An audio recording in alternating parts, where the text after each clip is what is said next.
p.m. CST, live on Facebook and YouTube. Join us as we discuss pertinent issues that relates to you and I with your host, Alinko.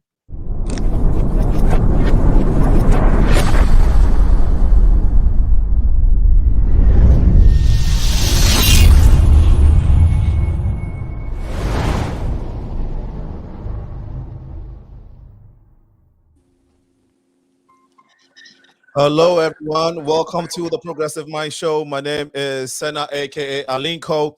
Today is a very interesting day because I had a call from a friend, and apparently he was talking about. I think we got this thing a little bit too loud, but yeah, he called and was interested in knowing a few things about financial investment. And I'm like, oh yeah, did you just see our flyer on social media? It's like, no. I just want to be talking. Now is the time for us to be talking about these things. And I'm like, yeah, you are right. You are so right.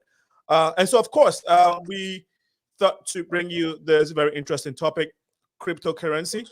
We hope that at the end of the day, we'll be able to do what we need. We intended to do is to create awareness, to educate. We have a great personality here who's a specialist in cryptocurrency. We ask that you stay with us. This is the community building show, and we want you to share the feed on on Facebook and on YouTube. My name is Alinko again, and good evening to you all. Before the show starts, we'll go to the Captain Mike segment. After his, we'll be talking to ASADAH. Our brother Jason also will be joining us on this conversation. And we know that at the end of the day, you'll get something from this. Stay with us. Let's go to brother Captain Mike with his health, sports, and fitness. All right. How's it going, guys? Well, we're doing good as usual. The weather has dipped, and Chicago, we're used to it. So we'll deal with it. It's all yours. Let's see what's tell us what you got with regards to weather, sports, and health or something. Well, guess what? The weather's going to change again. We had below almost zero temperatures with the wind chill factors the other day. Very cold. But guess what? It's going to change and warm up again. So right now at Midway, we're looking at 31 degrees, which is about 9 degrees lower than our normal high, but we're going to get down to our normal low of 27 degrees. Winds are out of the north about 5 miles an hour. So let's take a look at the rest of tonight and the rest of the week. Tonight, we're going to get down to about 27 degrees. Winds are going to pick up a little bit out of the south, about 10 to 12 miles an hour. Tomorrow, we're going to get a high of 36, low 29, some rain later in the day, and the winds are going to pick up, and it might possibly change over to snow, so we'll keep an eye on that, but we're looking at maybe some light rains late in the day, Thursday, Friday. We have a high of 40, low of 35, winds later in the day. We're going to get near 50, but the temperature is going to drop, and we're going to have a cold front move through. That's going to be dropping us 35 degrees. Going to have rain, light rain later in the afternoon. Saturday looks pretty good. It's going to start out really warm, 50 degrees, maybe even a little more than that. But as that cold front keeps moving through, we're going to start dropping, and the winds are going to pick up, gusts to about maybe even 30 miles an hour. So watch out for that. And into Sunday, mostly cloudy sky, mostly sunny sky, Winds are going to switch out of the southwest, 10, 15 miles an hour, low of 35. Monday, best day of the week, up to 50, 5, 10 miles an hour on the wind. Thursday is going to be cloudy. Clouds are going to start moving in.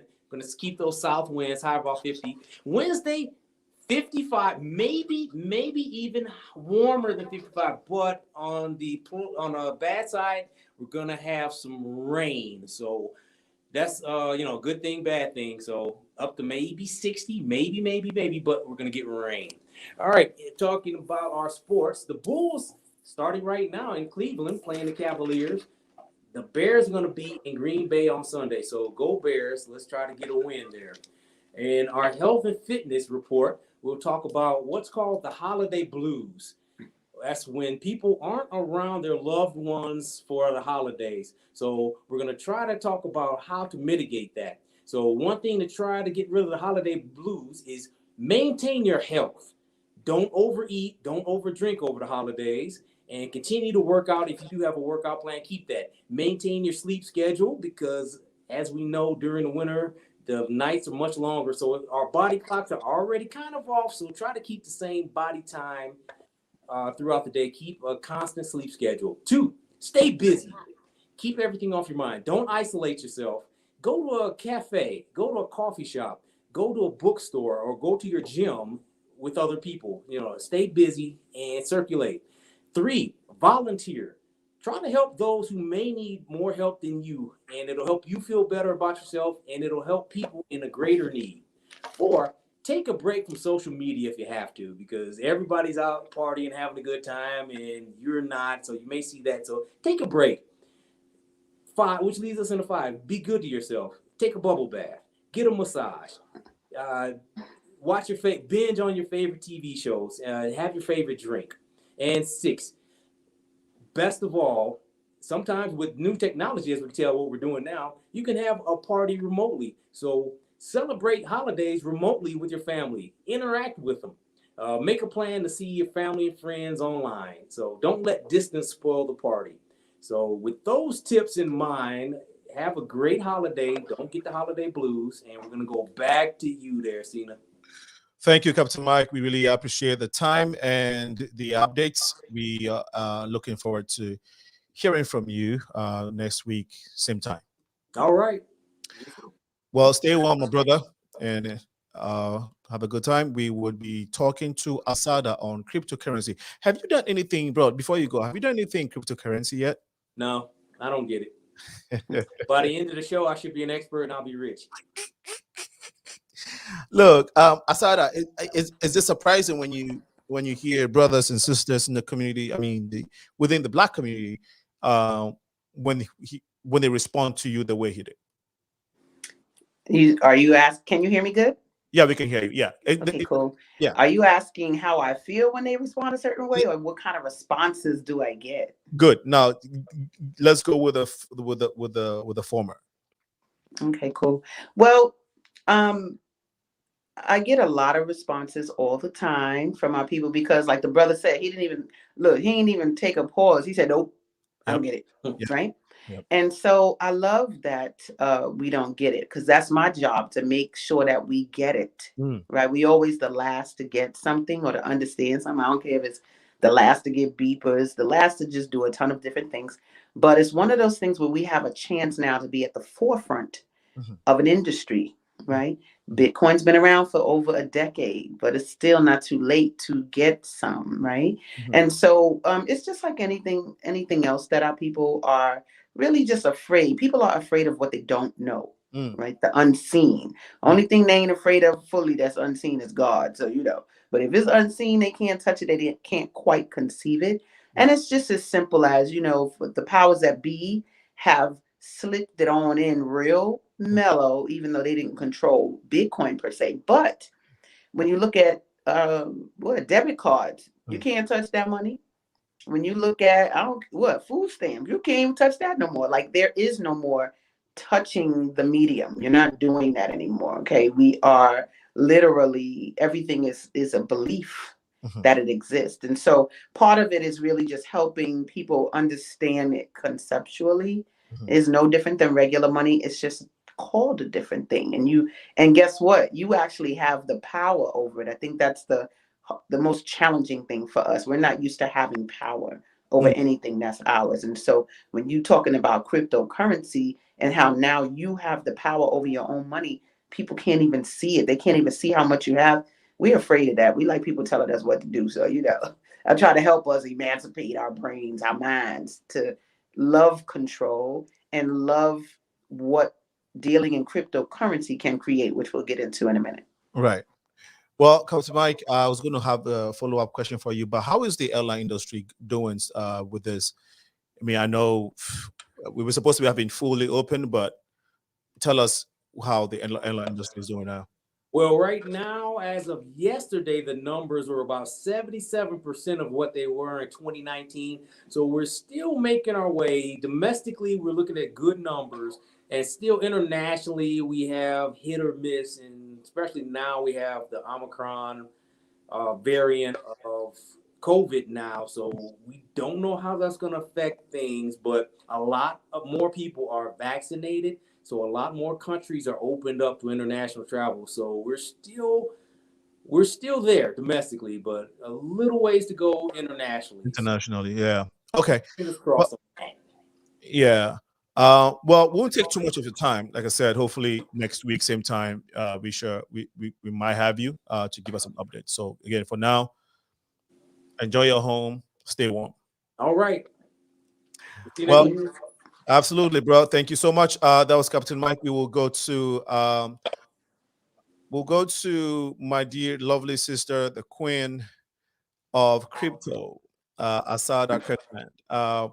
We will be joined by Jason J Baba, who will be helping us understand understand and get to learn some of the ways we can invest in stocks and all of that. There's so many apps now. Sometimes you don't know what to do with it. He's an expert in that, so he's going to help with that conversation. But ASADAH KIRKLAND, the last time you were on the show was somewhere 2017, 2018. Yeah, it was a long time ago. We did something, the space of parenting and all of that. But you have been working in this area for a long time. So first of all, welcome to the show again. Thank you. I love being here. People still stop me and be like, "You was on a Progressive Mind show." And I was like, "Oh my God, he got a following. Oh my God." Like, yes, I was. Yeah, thank you. We have it's been we've had our ups and downs, but I mean, God has been good. We're here. The vision, the passion is still here, still intact. So we will do our best, to keep the conversations going. The community building agenda is here to stay. So cryptocurrency, is there you have a book on that? So I would say you are the right person. There are definitions online. We can look at, but give us your definition of cryptocurrency. Sure. I actually made a video that's on YouTube because people really don't fully know what it is. Mm-hmm. And so first I want to just clear up Bitcoin because we keep that right. Mm-hmm. So Bitcoin, that is a digital currency, guys. Yen, China,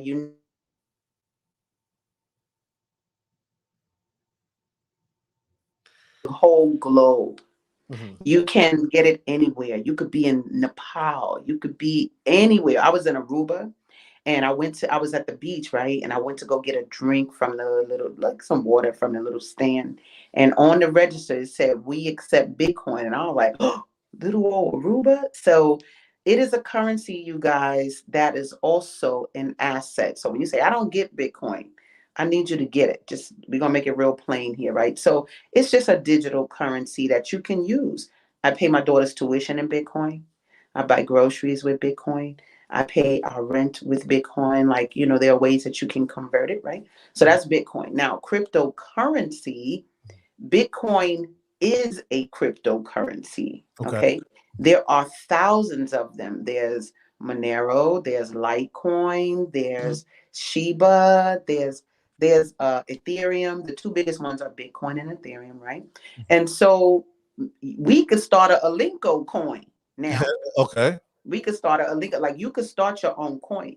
If you're going to start a coin, though, in this day and age, you just want to be able to really market it or it's not going to move. So anyway, Bitcoin is a cryptocurrency, and cryptocurrency is something that it's just digital money. Okay, guys, that's all it is.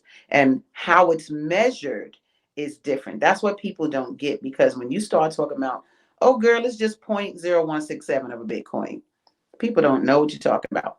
But if I say 10 cents, 5 cents, 25 cents, you understand that to the dollar. Well, when you start understanding Bitcoin and what it's worth, if I say, "Girl, just get 0.0167 of a Bitcoin," that's just a fraction of a Bitcoin. So if one Bitcoin is $50,000, then 0.0167 is something like $900 something. But they have Bitcoin calculators, right? You can Google it and put up the Bitcoin calculator and put the amount in. So basically, guys, we're dealing with digital money that you can use. People say, "Well, I'm into gold." I say, "Yeah, but you can't take gold to Target and do nothing." but you take Bitcoin to Target and do something and go buy whatever you want. So it would behoove us to learn what cryptocurrency and Bitcoin is. Right. No, thank you for breaking it down. So where did it all come? Where did it all come from? Because our society we have been used to the use of current physical cash as we all know it. So how did Bitcoin come about? Did this digital money come about? Of course, the government didn't institute it. The government didn't initiate it. The government doesn't regulate it. So who started it to the point where, like you're saying, you can pay your rent with it? Like, how did it all come about? Sure. So guys, nobody quite knows who Satoshi Nakamoto is, right? But the person who created Bitcoin, they call him Satoshi Nakamoto. Some people got shirts that say Satoshi Nakamoto was a woman. Who cares? Whatever. But the point was, we need the people to have governance over their own money. We don't need them to be disenfranchised like we've been, and we don't need somebody controlling the money other than the people themselves. And so cryptocurrency was created. There's something called a white paper. I want you to go online and look these things up, things you don't understand, so you can start to research them for yourself. But basically, Satoshi Nakamoto made it so that, one, the people would own the Bitcoin they have, the crypto they have, right? But then two, nobody else could take it from you. You know how you work all hard and then Uncle Sam and his homeboys come and take some of your money. They steal it. How you get that money? Right. So that's the second thing. And then there's a third, fourth, fifth, and sixth about it. But the main thing, you guys, was so that, well, I'm gonna just tell you, with Bitcoin, you know how they reprint money and reprint money and reprint money, and that's how we get inflation and go crazy. And no, that can't happen with Bitcoin. It was created that Bitcoin, there will only be 21 million Bitcoin ever made, right? And so you want to get some, because now, guess what? We're not at 20 million, or there's only 3 million left to purchase. And after that, we will be looking to get Bitcoin from others. So if you have some now and it's going to grow in value, because when something becomes scarce, it becomes more valuable, right? And so that's why I work so strongly to get us to understand Bitcoin and cryptocurrency and how to get it and how to grow it. Because in a minute, you won't be able to. You'll be scrounging again for the next century. And we don't want that. Next decade even. So we don't want that. Wow. People mine Bitcoin. And you also gave the different types of cryptocurrency. Bitcoin is the most popular one, right? That everybody that's the big pop of the crypto. Right. And there are other ones that are coming. Can you you mentioned their name, but you briefly, it was brief. I would like you to, mention the next. Elaborate. Elaborate on the next Bitcoin, next big wave of. Sure. Yeah. So fortunately, guys, let me just tell you straight up, I'm like the layman's crypto person. I'm gonna make all of the complicated stuff in crypto and make it real plain and simple. That's what I do. And I guess that's the teacher in me, right? So that's why I said Bitcoin is the big papa of the cryptocurrencies. They all move relative to Bitcoin. People be talking about Bitcoin, oh, it's going bubble, bust, all that. I'll be like this. You know what? You don't know what you're talking about, right? So you got Bitcoin, but then you do have others that have started moving. The next highest in value is Ethereum. A lot of brothers and sisters from the continent and in the UK work in Ethereum. They're structured a little differently, but Ethereum's growth, I remember when Ethereum was like $100 a coin, but Ethereum now is like maybe 4,000, 5,000 a coin. It looks like Bitcoin when it was young, because when I first was introduced to Bitcoin, it was like $10 a coin. And then when I actually got into this Bitcoin club that teaches me about cryptocurrency, I came about when Bitcoin was 4,000 a coin. So I was a little late, but it's still good. Now we talking about 50,000. Bitcoin is going up to 69,000 a coin. So we got Bitcoin, that's the first one. Then Ethereum is the next runner up, right? And then you have Litecoin's been out for a while. Some people like XRP. XRP is also called Ripple. But the difference in, let's say, XRP as a coin is that it is centralized. I'm going to define that right now. Bitcoin is decentralized. These other coins I mentioned are decentralized, and XRP is centralized. So let me explain that. So when money is centralized, that means that one entity owns it. For America, it might be the Federal Reserve or somebody, they got their serial number on it and their pyramids, whatever they talking about. Right. But you don't own that money. That's centralized money. But the thing about Bitcoin and some of these other coins that I mentioned, Ethereum and what have you, they are decentralized. That means whoever has it has the power over it. One entity does not. So you could get it. And when you get that Bitcoin in your wallet, guess what? Nobody could see it. It don't even have your name attached to it. And you could be, I could have $1 million worth of Bitcoin tomorrow. It's really easy to grow Bitcoin and some of these other cryptocurrencies, but there are over 3,000 of them. So we're not going to sit here tonight and name them all, but the ones that I mentioned, you guys, are the top ones. And there's some coming down the pike to watch. Now, the Bitcoin Club that I'm in, it's a Black-owned company. And he actually, the brother's name is Wall Street. We call him Wall Street. But he actually teaches us. We go look at the charts, see what cryptos are coming up and which ones are new, which ones cost a penny per coin, and all of that good stuff. So, and then he kind of shows what he's doing. Right. And he said, if I was y'all, I would dip my toe in right now, get me a little bit. So yeah, we learn about crypto, and then you can make decisions on how you want to rock with it. You want to be really astute with it and follow all the charts and when it comes. And I don't do all that, y'all. I just make it. I just make Bitcoin and make it for my daughter, get that legacy going. Yeah, thank you for sharing, ASADAH. We'll come. You mentioned a daughter investing in that as well, so we would like you to go further into it. Basically, the reason is that we want to find out how we can get young ones interested in this and start investing early, right? And taking advantage of the wave before it gets to the point where you can't catch up because it's now so expensive or so pricey. Now you can't buy Bitcoin. And so, but brother Jay is on the line. Jason, can you hear me?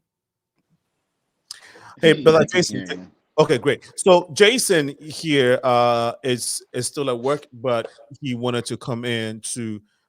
We asked that he help us understand. Get to know some of the nuances when it comes to stocks, which one to buy, which ones to stay away from. Jason is an expert in that area, but professionally, he is into IT. But just now, I'd like you to do a brief introduction of yourself, if you don't mind. Hey guys, can you hear me okay? Yes, we can hear. Yep, you're a little low, but okay. We can hear. Okay. Jason, and do I need to call my age? No. So I'm a Ghanaian. I live here in the Bay Area, Silicon Valley. I work for Pacific Gas and Electric. I used to be in Chicago. Graduated, went to Wisconsin. Worked with SC Johnson for about 6 years, and I moved to Pacific Gas and Electric here in the Bay Area. I've been in investment, both cryptocurrency and stocks, for about 10 years now. I'm a blockchain expert as well. Yeah, so that's all about me. Thank you for sharing, Jason. So when it comes to stocks, there's a big wave now. A lot of people are buying it online, but some people too don't really know where to go, which stock to buy. Of course, these things are you first of all you have to be computer and IT survey, at least at the barest minimum to be able to navigate your way through it. So maybe can you just tell us a little bit about first of all, if somebody wants to invest in stocks, Sure. what will be some of the basic steps that they can take to trying to achieve this? Okay, so I'll take it from a high level and then I'll break it down. Okay. So just like our sister was saying about cryptocurrency, stocks also follow the same process. The difference between stock and cryptocurrency is one is physical and one is kind of virtual. So with stocks, it has to do with every item that is on the market and you want to own a piece of it, or so it becomes a company. So, for example, the food you eat or McDonald's, if you want to be a part of the business, then you invest in the stock. In McDonald's, by investing in their stocks. So, if you own a laptop and you feel like, hey, I like this laptop, it works so well, I think this is a good machine, then you invest in the company. The only way you can invest in that company is by buying their stock. So for me, my mentor introduced me to stock market a while ago, and he said, whatever you own and you like, make sure you research about the product and find out how you can be a part of that business. Okay. So I started buying stock when I was in college. So whatever I liked, I just bought a piece of that stock.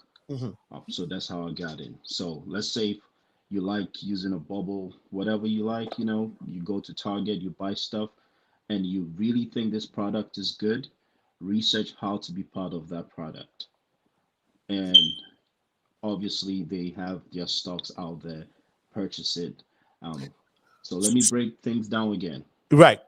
So if somebody doesn't know, okay, somebody is interested, they go to, they want to buy a stock. Again, they can just go online, you can just go into a website, stock website, right, and start buying stock. So Right. that's literally, yeah. So that's what I would like you to, if you can, walk us through. Sure. So with stock, there are different ways to buy stocks. Usually in the past, a lot of people go through brokers, which is middlemen. So you move money from your bank, you put it into an investment account, and then you buy it. It's a whole process. But now, with the cryptocurrency, again, with all these new technological change coming in, there's been a lot of simplified ways to buy stocks, and also let me add the cryptocurrency as well. Um, the basic one, if anybody wants to buy stocks, is Robinhood. So Robinhood makes it so easy for a lot of people to buy stocks. All you need to do is you go on your app store, type in Robinhood, as in Robin and Hood, and you get an app. Once you get an app, you sign up. Again, Robinhood has a registration which they call, they need to know their customers. So you need to register it just like you're opening a bank account. They require you to have your social security number and everything. You set it up. You connect it to your bank. So now you don't have to use any middleman, the brokers. Like what happens if you have to invest through, the big Right. stock markets. Right. So this makes you the sole owner of your investment. So once you set this up, it becomes easy. Right. So, and then in the stock market, there are two things. People look at the bigger stocks and people look at penny stocks. Um, for me, what I've over the years, what I've learned is once you know how to buy something, now you need to research yourself. So don't let nobody tell you buy stock A or buy stock B. Those are like kind of what you like. This product is very good. This product is not good. And also, when you set all these things up and you want to buy stocks, there are two things: the long hold and then the short term. Um, People like to buy and sell immediately. Some like to buy and hold for long term. What I've learned over the years is people that hold for a longer time, they've made a lot of money, a lot of profit. So for me, I'm a consultant that I have with people when it comes to stocks and cryptocurrency.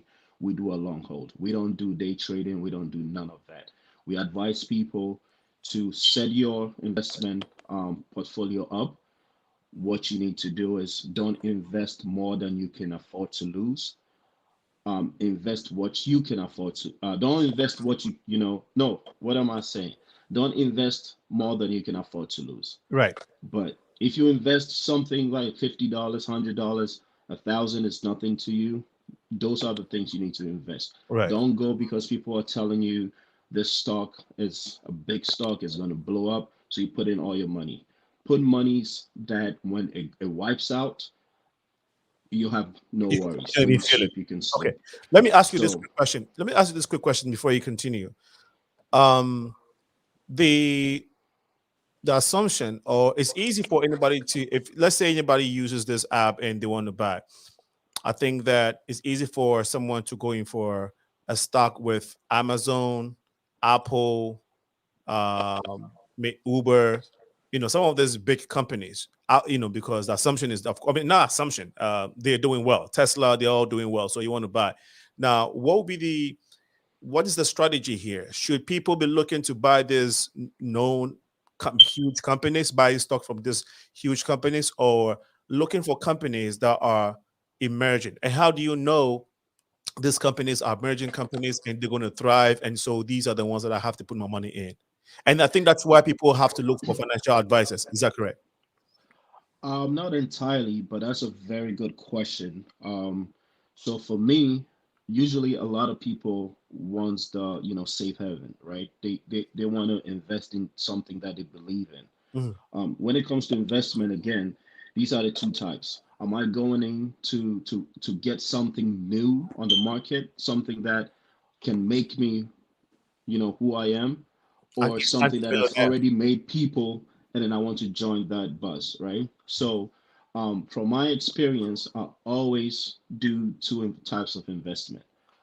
I do my own research, go on the underground, find out what emerging companies are coming up.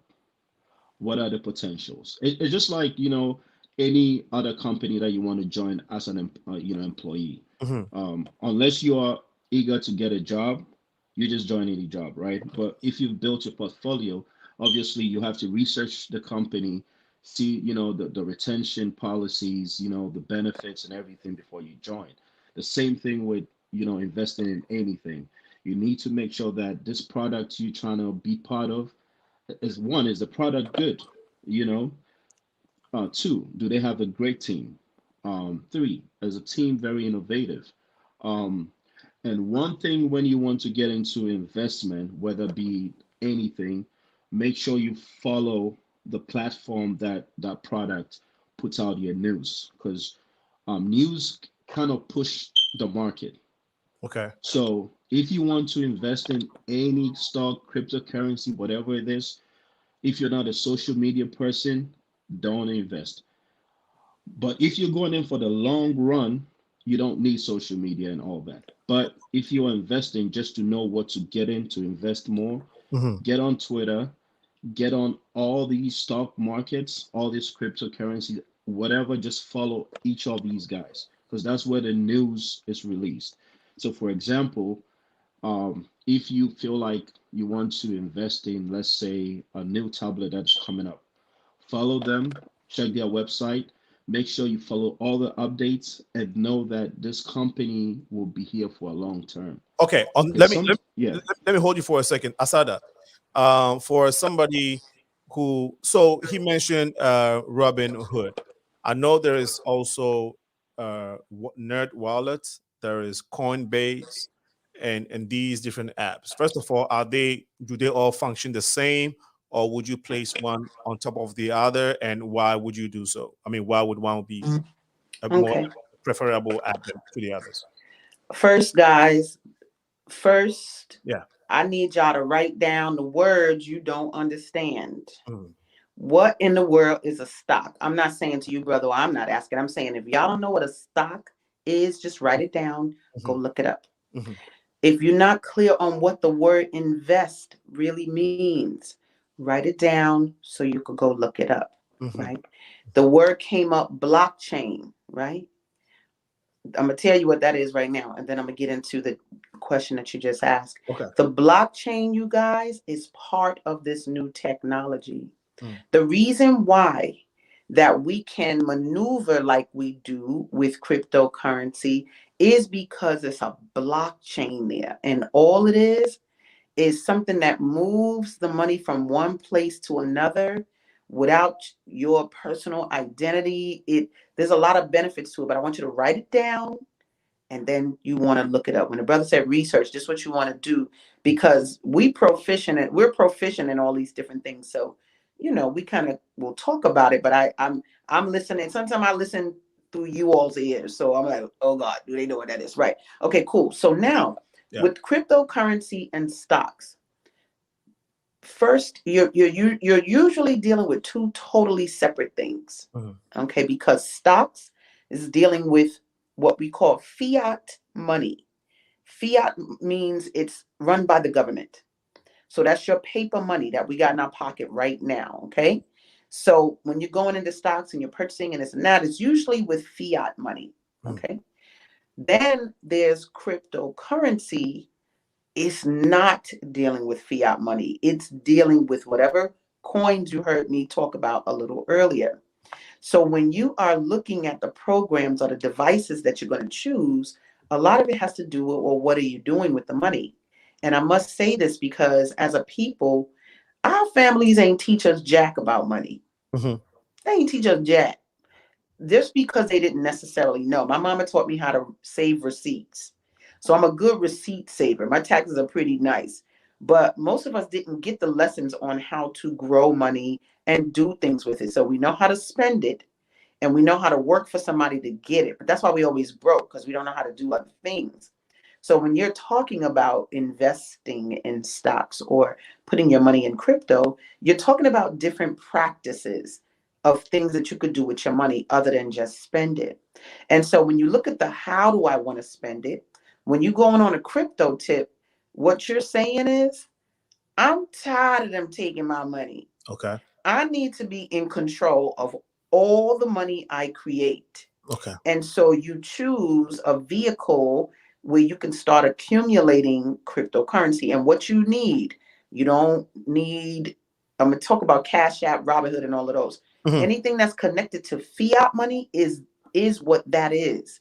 So if you're getting Bitcoin through that, guess what? They getting it too. If Coinbase, if you buy some Bitcoin in Coinbase, and Coinbase choose to go to Acapulco tomorrow, they're going to Acapulco with your Bitcoin. And that's that. You ain't got nothing to say about it. And they can't even trace it to you because your Bitcoin is not stored in your name. So anyway, with crypto, what we learn in our club is where to store it. So we're not dealing with Robinhood and Cash App and what have you. We're dealing with a trust wallet. We're dealing with a BitPay wallet. Those are called warm wallets. That means that you own the codes and you're the only one that can see that money. But then if you really want to get down, then you get a Trezor. That is a device that is a cold storage wallet, and it's not online. It's the size of a car alarm, but you can hold millions of dollars on it. And guess what? Nobody can get it. Somebody said, what if I lose my Trezor? Girl, you ain't taking your Trezor nowhere. That's at home in the safe or wherever you're going to put it. You don't need to take it to the store. What I do is we're taught to keep the big money on a Trezor, and then you put maybe 2,000 or 3,000 on your warm wallet so you can buy your groceries and do whatever you got to do. So it's kind of like two different things. So if you're going to just do stocks and what have you, okay, cool. Get your Robinhood, like the brother said. You can even do stocks through Cash App now. Cash App does Bitcoin and it does stocks. So you can maybe learn a little bit there. A young brother, teenager, yesterday sent me a message. Hey, Miss Kate, I bought $50 worth of Bitcoin in Cash App. Do I need to trade? Do I need to put that in my trust wallet? Or do I need to keep it? I said, brother, you can keep it in your Cash App wallet for now. And then as I teach you how to accumulate it, you're going to take the larger portions and put it on your warm wallet. So it's really yours, So it's a gradient that people can learn. But yeah, I don't personally deal with those. I do buy Bitcoin in Cash App because it's like a store for Bitcoin. It has what it's called an exchange, and it only costs 1.75% when you're purchasing Bitcoin. So if I'm purchasing $500, 1.75% of that is what the fee is going to be to get it. To where other things like Bitcoin ATMs, it could be up to 11%, 5%, 6%, 21%. We're not doing that. So Cash App, I find it's the cheapest. So I tell people to, in the Cash App function, go to Bitcoin and enable yourself to be able to buy it and then take it out. Because some people, they buy Bitcoin and Cash App. Like, I bought some Bitcoin. Yeah, but you can't do nothing with it because you didn't enable it, So our club teaches us things like that so that we know how to maneuver and, work with crypto. Since what's the name of your club is MLS. Yeah, the Massive Leverage System. How long have you been with them? I've been with them now almost 5 years. Have you seen the membership grow? Oh my God. So I came into the Massive Leverage System just chilling, wanting to learn a little bit about Bitcoin, what have you. But our little birdie just told me that I have the largest organization in the club. And I have members. So I can only speak from my own personal experience, right? But some of my members are in Zambia, some are in Ghana, some are in the UK, some are in Denmark. Some they're just all over the world, my own personal team. And so I know, like, as a person, people that are direct to me in my club that I got them in there, it's like over 100. But I heard that the arms that spread out from all those people, I heard my family is like 1,500 people. How long has MLS been around for? He started it in I'm gonna say 19. You telling my age. But he started it in 2014. I came around in 2016. So I would say 2014-ish. So this is an African American brother who started Yes. this. Okay. Yeah, he's a brother from Jersey, and he raw too. He used to be in the military, and he just real. He tell you in a minute, I don't care if y'all don't like this and that, but I'm gonna help you go from welfare to millionaire. That's what I'm gonna help you do. He just really down to earth, and he ain't lying, because when I came to Chicago, I did have an EBT card, but I ain't got one now. I don't need it.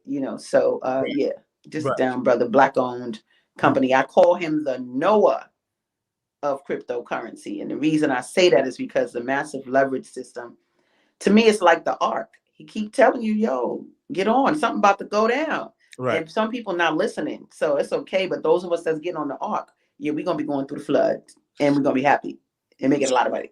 Right. So you have, would you say personally that you've moved all your physical cash into cryptocurrency investment type of thing? Because you said you pay everything out of that, right? So yeah.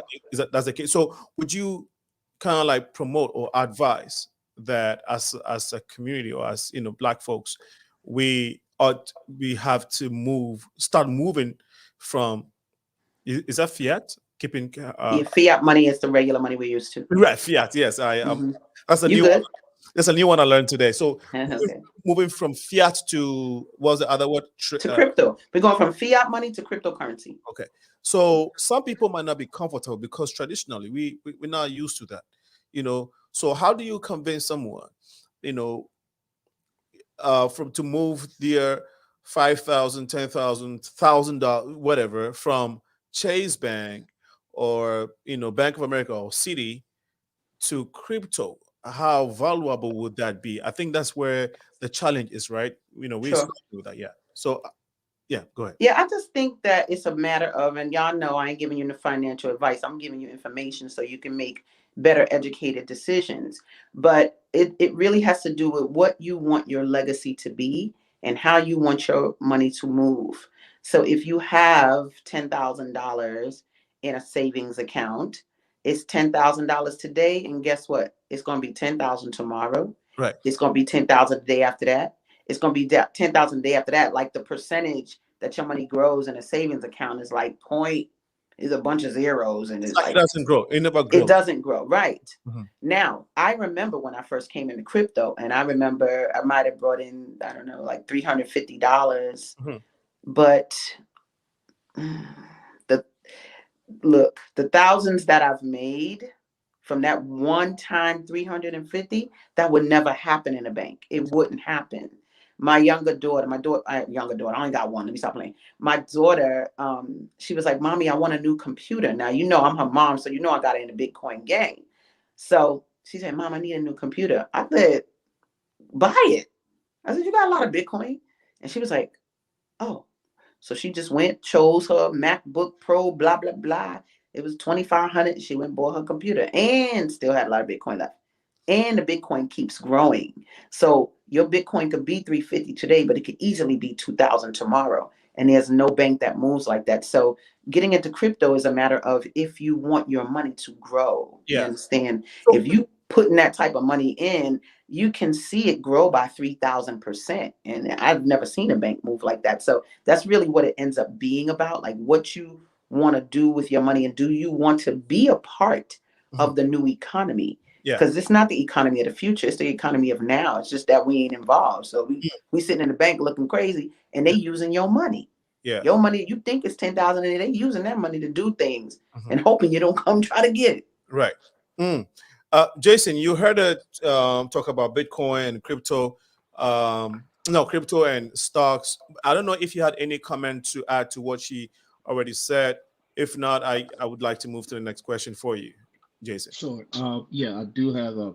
So basically, you asked about should we keep our monies in the bank? One, if your money is in the bank, it's a digital currency. So you're still going through the crypto stages. The only time you have fiat is when you withdraw the money, right? When you take the money out from the ATM, it becomes fiat. So basically, crypto is here to stay. I think that it's not advisable to move all your fiat to cryptocurrency because the market is not still defined yet. There's a lot of things going on, a lot of conversations going on in Silicon Valley every single day. But it is the way. I think people just need to learn how that works because everything we do now is digital. When you swipe your card, you don't see the money. So that is what cryptocurrency is doing. And there's a lot of different investment in cryptocurrency that it's not just buying the stocks. For example, they have fixed deposit in cryptocurrency. So if you just want to keep your fiat and you put it into cryptocurrency, they have, a lot of fixed deposit rates. So you're keeping your fiat and you still make money on this. I think we could talk about all these different investment in crypto, in a different conversation. But I think, she said everything, it is something for everybody to look into because basically whatever we're doing it digitally. This Bitcoin, what's the name? ATMs, everywhere you go. Big companies. Tesla has, so Even now when it you is the go way. to gas stations, you see a whole ATM, like the traditional ATM, you see something like that, but it's Bitcoin, right? You go to currency exchange. So it's become And those are investment as well. People are actually investing in the ATM, Bitcoin ATMs. It is another investment. So you put in money, and then whatever fees they get, you talked about mining when you started the presentation. So whatever fees, when you put an ATM, whatever fees they charge, it comes to you. So there's a whole big business on that side as well. I'm still trying to, get a deeper concept to this whole crypto system module, how it works, and also for the benefit of folks who are listening to us, some folks who are not necessarily or too, savvy when it comes to these things. How does the crypto, Bitcoin, all that, how does the value increase that exponentially? Versus, of course, fiat, traditional, Traditional money. Yeah. Right. Because how does it increase that quickly? So basically, guys, and I really want you to be clear on it because the brother's right. You got the digital swipe them up in the bank, and then you got current cryptocurrency, which is digital also.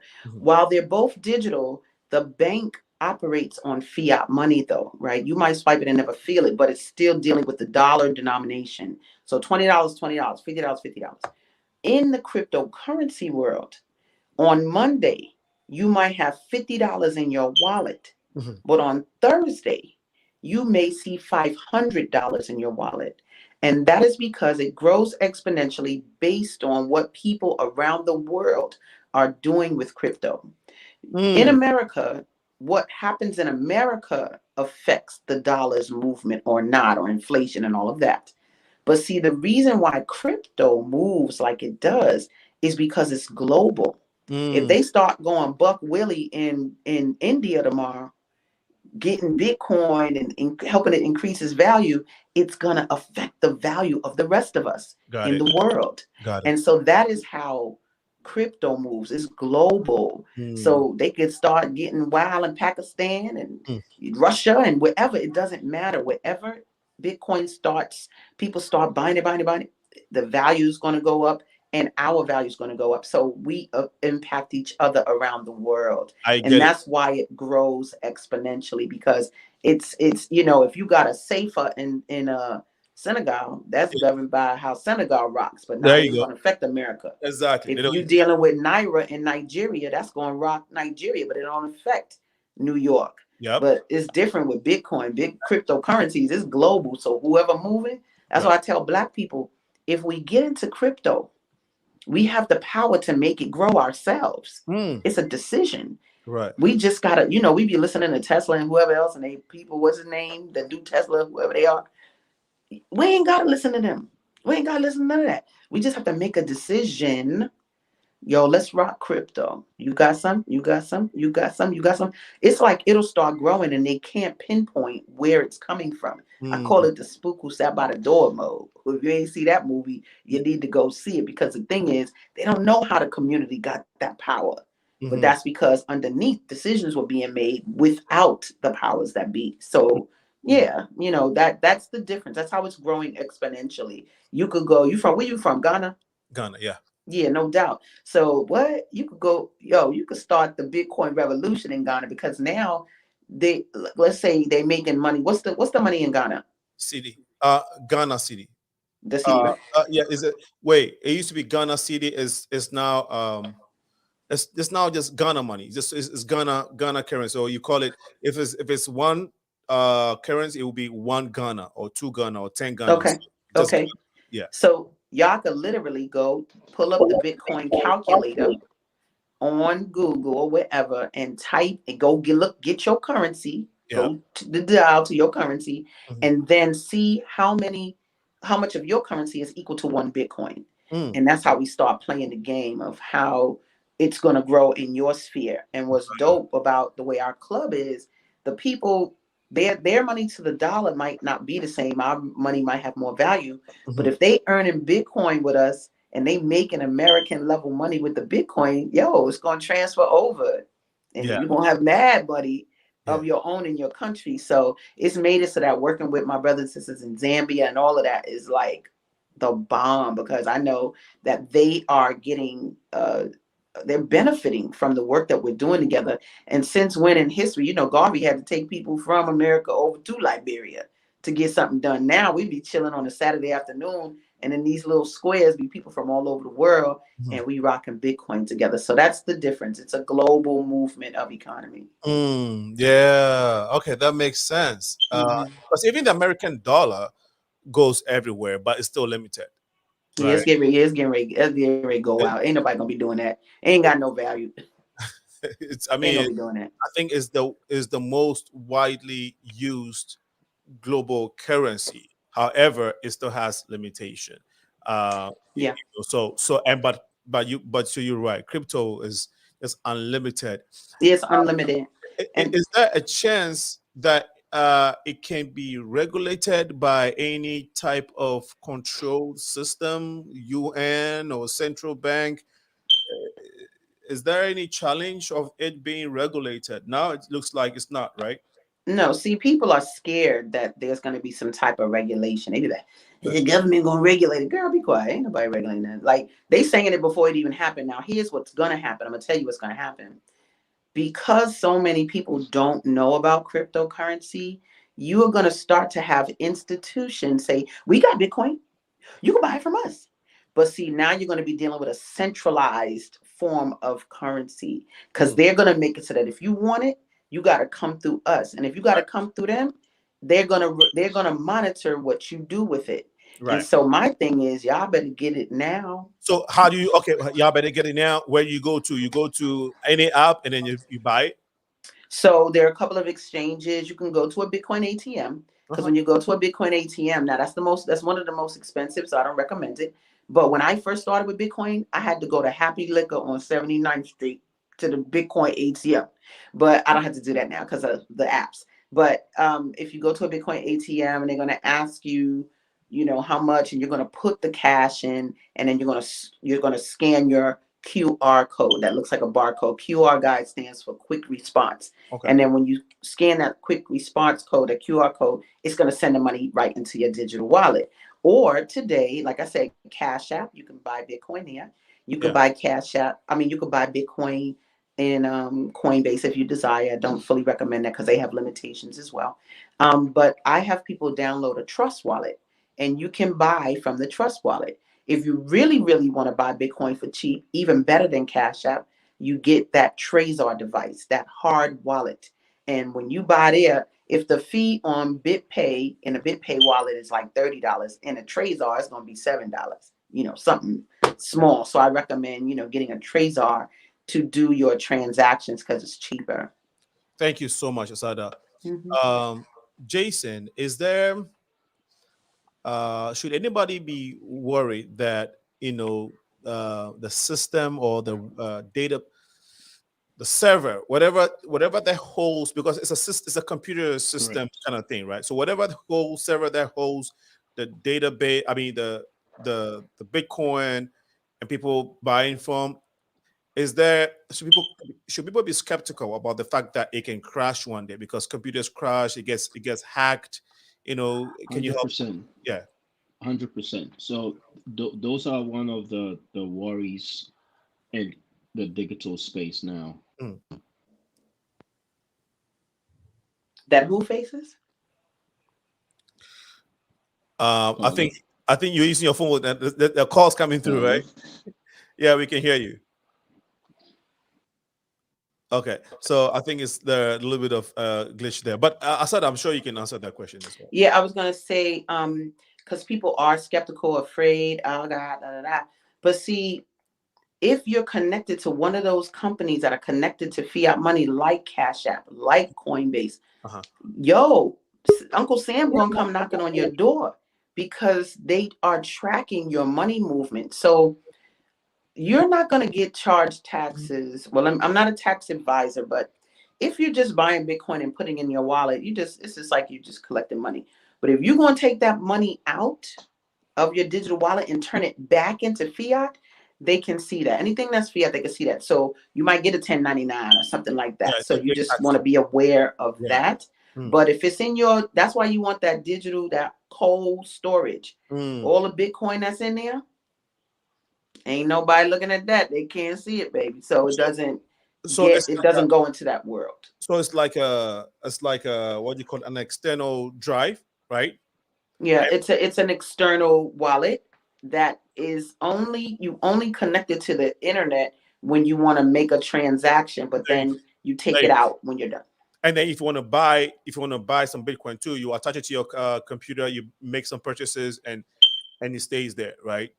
Yeah, if you put your Trezor device to your computer because you want to buy more, because in order for you to see it on the screen, you got to hook it up to the computer. Right. So you could buy it in the Trezor, and it all stays in the device, and it's not on anybody's website or app. So it becomes like your bank, your own kind of bank. Boy, wait a minute. You sound like an expert now, baby. Wait a minute. That's what the club always says. He said, y'all need to learn how to be your own bank.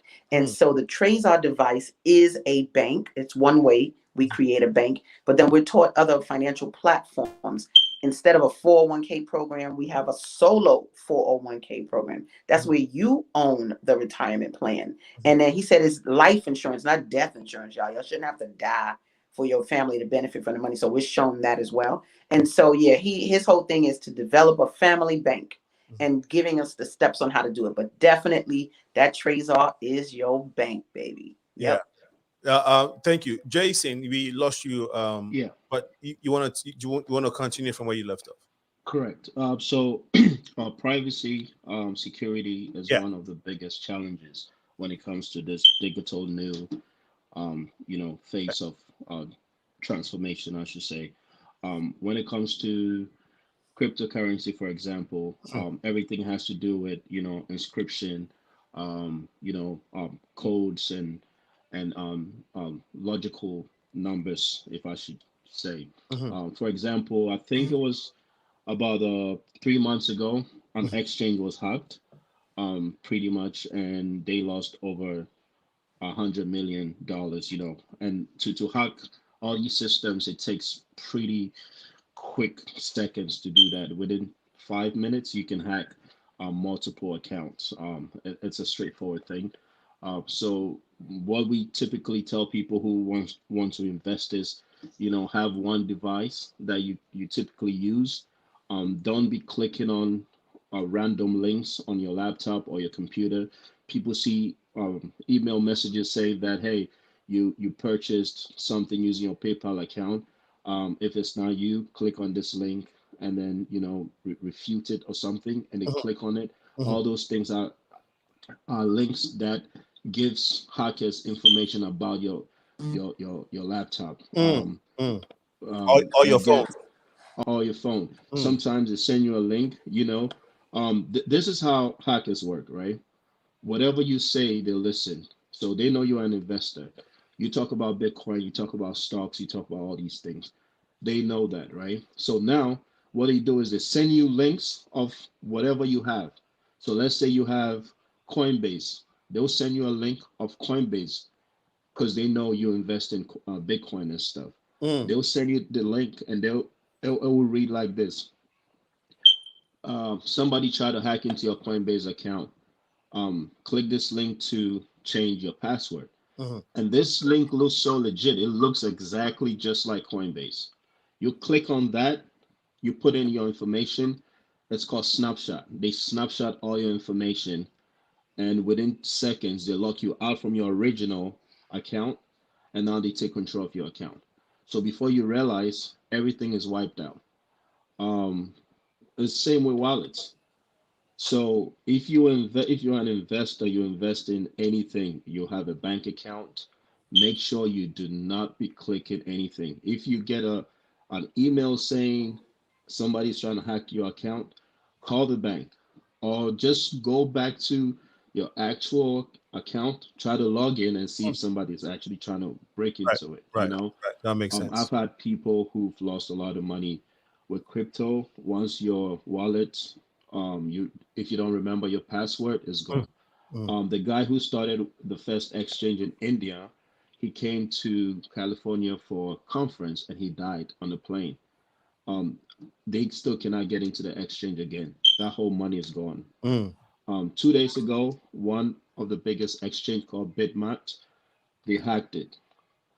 Over 150,000, 150 million is gone. So And if you say 150 million, that's people's money, right? 150 million of other people's money, but then it has to do with the exchange as well. So exchange. If you say exchange, what is? Yeah, can you elaborate? so there are different. So for example, she was talking about the trust wallets and all these things, right? Sometimes when people want to transact businesses or buy crypto and stuff, they connect to an exchange, they buy, and they put it back. So once you're on the exchange, you are dealing with the exchange, prices and whatever they have to do. Right. So if the exchange get hacked, Mhm. it affects you. So a lot of people lose the money, but sometimes the exchange try to cover for other people. And if you're setting up a trust wallet or offline, online, you need to make sure that you put every details down. You need to record it because if you forget your password, your passphrase, nobody's going to give it to you. Right. But Can I clarify a little something? Yeah. Go ahead. Because I think it's important that when you're in this digital world, you are talking about codes and this and that, right? And so one of the key words that the brother was saying was account. When you have to open an account and you giving your name and this and that, yeah, hackers can get you real easy. They can get you easy in the bank because your name is there, your address, your this and that, social security and all of that. Right. When you are getting a wallet, a warm wallet, not one from Cash App, not one from Coinbase, none of those things. Because see, when you get an account with those people, they are asking your name. They are asking you these details. But when you get a wallet, you get a trust wallet or a BitPay wallet, they don't ask your name not one time. They don't ask your email. They don't ask for your social. They ask for none of it. And so all you're identified by is a long 21 character code. And even when you make a purchase, many wallets will change the code just so people can't duplicate it. So they'll see a code. It don't, That's not even the same code. It'll still send money to your original code, but it changes every time a purchase is made. So in terms of securities in a warm wallet or a cold wallet like a Trezor, there are no accounts. Like, you don't have an account with them because they don't even know who downloaded the wallet in terms of its name and all that information. And the other thing, when the brother talked about codes, right? When you get these warm wallets, the security is, we usually call it a backup phrase. When you get that warm wallet, they give you 12 or 24 words, and you need to write those words down, not on a napkin. You need to put them in a journal or put them in a binder or something that's going to be safe. Write them on a piece of paper, put it in a safe or something. But one of the instances he spoke of, see, people got into an organization where they were dealing with crypto. And then the brother dies or the dude dies, and then they can't get the money. See, they joined an account with the company.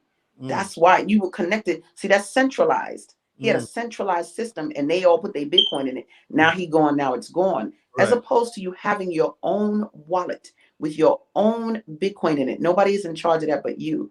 And if you lose those words, like he said, if you lose that code, you cannot say, "Hi, Chase. Can you help me with my password? Can I reset my password?" You ain't resetting jack. That money is gone. A man did not remember his codes or write them down, and he lost $200 million because he did not remember his code. So this is a new world of accountability to yourself, of power for yourself, of security that you create for yourself. Like, it's very different. You're not leaving the security in the hands of an institution. You are the security for your own money, period. You tell your 12 words to your child or your spouse or whatever you have, they know where to get it. Right. That's it. Other than that, nobody else knows. Nobody else knows. Wow, Yeah. that's powerful. Yeah. Wow, that's powerful. The show is cryptocurrency, making money while you sleep. Let your money work for you. It's been a household phrase that everybody's using now. But are we literally practicing it? Are we getting into it? Yes, we're gonna talk about that in a little bit. But I'm also very intrigued about MLS and what you guys are doing. So maybe in a minute I'll let you tell us a bit more about it, how people can join and whatnot. Sure. But Jason, within the African community, we struggle to, even though we know when we're hearing this conversation, we still have a very high tendency of putting our money in savings. Based off what you guys have discussed so far, how can we make the conversation easy for our folks to feel comfortable enough to start withdrawing some of these monies that we have in our savings, because we know it's not going anywhere, or use the money that we're using to build the third, fourth, fifth houses we're building in Africa that we'll never live in, and put it somewhere that would benefit generations to come. Because God forbid, if you don't go to Africa, that fifth house you're building is just going to be for some relatives that never had a chance to be in your life one time. But your children are here, your family is here. So how do we make our monies beneficial to us by attempting, by giving was stocks investment in stocks a chance? You want to tell us some of the basic steps that we can take? Yes. So let's take it from high level again. Let's say, for example, when you get a job, they tell you about all the benefits that you can get, 401ks and all that, right? So when you invest in 401k in your company, it's literally telling them that, you know what, you want to invest. So the 401k money is basically being invested into stocks and all these SAP 100s and things like that. So if you understand from that perspective that you know what, you have 401k, it is in stocks. What people are now realizing is, because your money is actually being handled by professionals, they don't want you to lose too much money. So they're not taking a lot of risk with 401k investment because it's people's retirement. So they try to manage it well for you so you don't lose. And then, they don't play that risky. So they don't look bad. Right. Right. So, sorry. So what people are doing now is basically they trying to take their own money and handle whatever they want to do. So some just say, you know what, I want to manage my own 401k. There's all different, conversation we can have about how this 401ks and all these things work. But back to your question, I would say don't go hard on any investment. I tell people all the time. My friend showed me his portfolio yesterday, and he has $7.2 million. I think when I was in Chicago, I showed you some of the portfolios, right? Um, and his investment, he just started with $600, and it's now over $1 million. You don't need too much money to make money, right?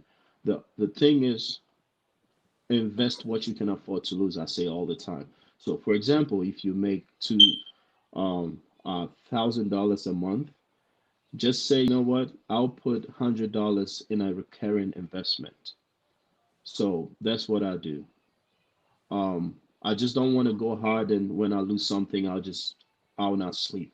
So if you have like a $500 coming in every month, put a $20 recurring into things that you love to do. It can be stocks, it can be cryptocurrency, it can be whatever you want to take risk at. So let's say you find a stock, or you want us to recommend some stock to you, penny stocks or the big stocks, whatever you want. Or you say, I want to try my hands on cryptocurrency, like our sister was saying. Every paycheck, make sure you divide. Once you pay your expenses, whatever it is, I just want to invest $30 into stocks or cryptocurrency, Okay. and keep building on that. Don't go hard. Keep building on that. I can give you an example. People that got into a lot of investment early with even $100 made them I don't want to be mentioning big numbers, but made them a lot of money, right?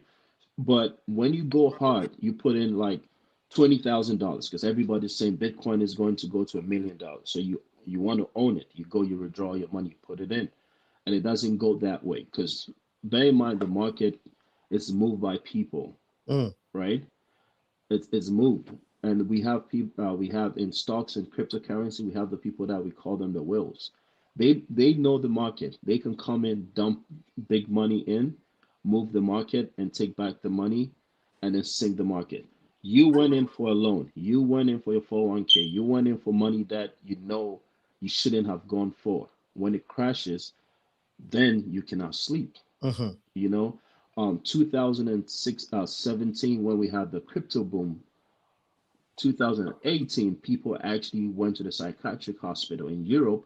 They had to set up a mental, and then rehabs for people that took huge loans to put into Bitcoin, because they felt Bitcoin went from, $800, and it went to $20,000, and then it was going to go to 100,000, because that's what people were saying. So they put all these monies in, took from their stock market, put it here, and it crashed back all the way back to 3,000 something, right? And they went back again. They built the hype, the momentum. There was still money flowing in the black market, on cryptocurrency, and then boom, last year we saw another bull run again, right? So don't put too much that you can lose. Always, put a portion of something that you can afford to lose into any type of investment. So that's what I'll say. And it's good, when you start early. We're still in early phases, because people don't even know how to use, a lot of apps. So if you are hearing about cryptocurrency or stock today, it's still very early. We're still in the early stages, and you can get in. Don't building a house is it's fantastic, but also try to diversify your portfolio. Put a little bit here, a little bit here, high level again.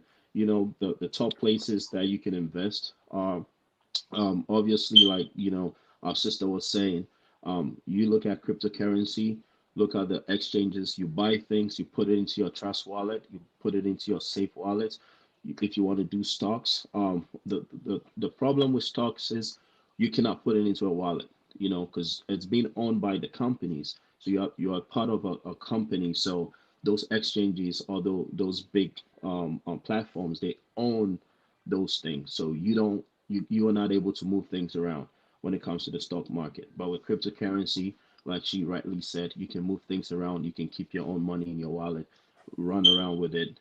So don't go too hard, but diversify your portfolio. Put a little bit of everything into things. Also, research yourself. Don't let people tell you this and this. Myself and my wife, I just showed her how to invest. And the funny thing is, she buys things. She bought Engine Coin when it was 2 cent, and now Was that it's what? It's uh-huh. Engine Coin is one of the cryptocurrencies that Samsung adopted.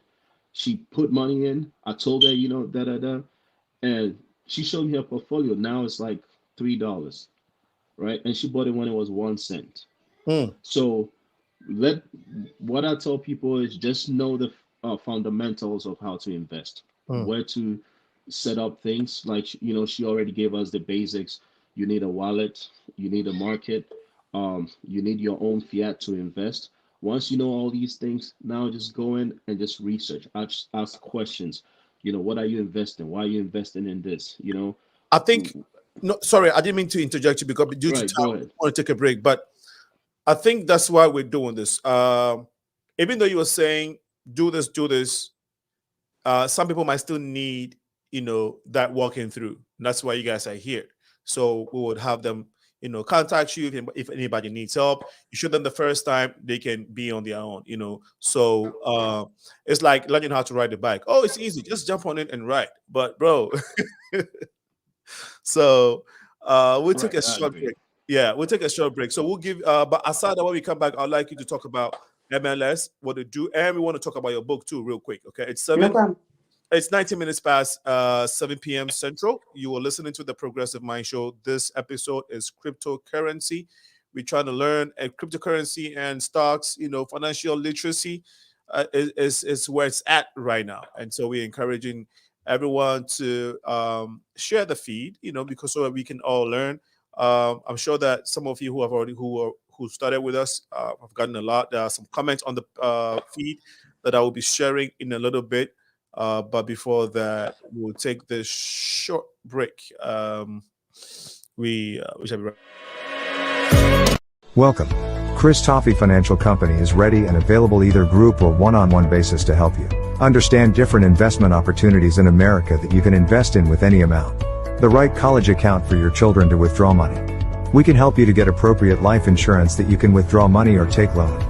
And if you're in the process of buying or refinancing a vehicle or a house, we can help by building up your credit score. We also repair credit by permanently removing negative items such as medical bills, collections, late payments, foreclosure, bankruptcy, inquiries. We also help all businesses to get business loans and credit by building their business credit. If you need any of our services, please feel free to contact us at 512-999-6724 or chris@christoffee.com or visit www.christoffee.com. Thank you. Well, we're back. We're back on the show. We'll take this short. No, not short. We'll go back. We'll go straight to the feed to viewers who have passed some comments. This is from Cayman. So download the Coin app in a way to get some dollars in your account. Coin app. Hey, Big Daddy, I hope you've made plenty money on Coin app. Tell us your experience. I mean, actually, you can share. I mean, how much you put in, and how long you let it stay there and how much you've made so far. Please feel free to share. You may encourage someone. So thank you so much, Kay. Big Daddy for sending that comment in. Nanaya Osariaponsa says your guests have done justice to the topic. Kudos to them. Thank you, Nanaya, for bringing in your comment. This is from Emmanuel Kweku. Binance requires two-way authentication. Is it safer, Jason? I think that's a question for you, Jason. Yes, Binance is one of the top exchanges that when it comes to cryptocurrency, they've proven that they're good. Back again to my sister's comment. We only use those exchanges to buy, and then once you get it, you put it into your trust wallets. Okay. Trust Wallet. Is there a Trust Wallet? So Trust Wallet, is that another online safe mechanism? So I think she explained those. So there are different wallets, personal wallets that you can go for. So for let me give some people who actually want to do the breakdown of the crypto style. So one, there's a lot of crypto exchanges. I mean, currencies out there, like she rightly said, right? So if you research, you realize that not one exchange has everything. So there's different exchanges. So let's say when Shiba came first, it wasn't anywhere. It was on one exchange that you have to be a crypto guy to actually go find it. So, and those things are kind of difficult to, maneuver and find. So once you find it, you buy it, and then you move it to your wallet, your personal wallet. Okay. So that's why, we create all these different exchange accounts so we can actually find what crypto is out there and where you can get it. Okay.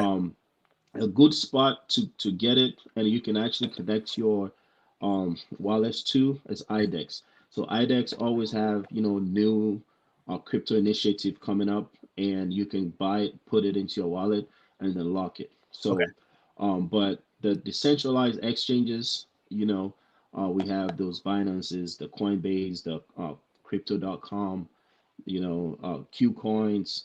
The only reason why a lot of people want to keep their money on the exchanges is because of what the exchanges offers. Okay. They have things called, like I said, fixed deposit. So let's say you have $20,000 in the bank account. You don't want it to sit in the bank. You want to make money on your 20,000. You can move it into crypto, keep it in a stable coin, and then make money. You can stack it. They have something called stacking. You put whatever crypto you're holding. If you're holding a Bitcoin, Ethereum, whatever coin, if they do stacking, you get percentage, right? So that's why people tend to keep their crypto on an exchange. And what these exchanges are now doing is they're actually giving people debit cards, so you can spend money with your card. You go to the store, you can swipe, you can go to the ATM, you can withdraw money. So these are the things that let people to keep money on the exchange rather than keep it on the wallet. Even though it's really safe on the wallet, right? But people just want to trade back and forth, want to stack, want to get more percentage on whatever they are holding. So I'm not sure if you have something to add to our comment. ASADAH may want to add something to that, but let's go back to some of the comments. ASADAH, did you want to say something? I mean, I always could say them, but now it basically, the wallets themselves really have a lot to do with what you want to do with this money. So if you get a BitPay wallet, if you want a debit card connected to your crypto, so you want to be able to use your Bitcoin to buy that stuff from Target, good. Get a BitPay wallet, because you can, while you online, you could transfer the Bitcoin to the card, and it's going to change it back to fiat, and then you can swipe it and get your stuff. Okay. Now, if that's not important, get a Trust wallet. What I like about Trust is that it's easily navigatable. It doesn't have as many steps to get enabled, and it doesn't take a long time like Cash App. So I get a Trust wallet because it's people download it real fast. They get their 12 words, and you can also function in Trust by buying Bitcoin. You can send Bitcoin other places, and Trust has more than Bitcoin. It has at least 25 different cryptos of the top cryptos. So you might get a Trust wallet for that. I like Exodus because you could swap your coins. If you feel like, oh, I want to join that Bitcoin club, but I got this amount of Stellar and I have this amount of doggy coin. And so that wallet will let you swap those coins into Bitcoin. You can change any coin into Bitcoin because that's a big popper. So, I mean, you get the a wallet based on what you want to do, basically. And what I'm talking is only warm wallets. I'm not talking about hot wallets where you don't own the codes, like wallets with Cash App and Coinbase. Okay, thank you for sharing. Let's go back to the comments. So somebody's asking how can, so we'll have them pass the information very soon. We'll also put it on our social media, the Progressive Minds social media pages, so you can have access to them. Hello, this is from John. Hey, what's up, John?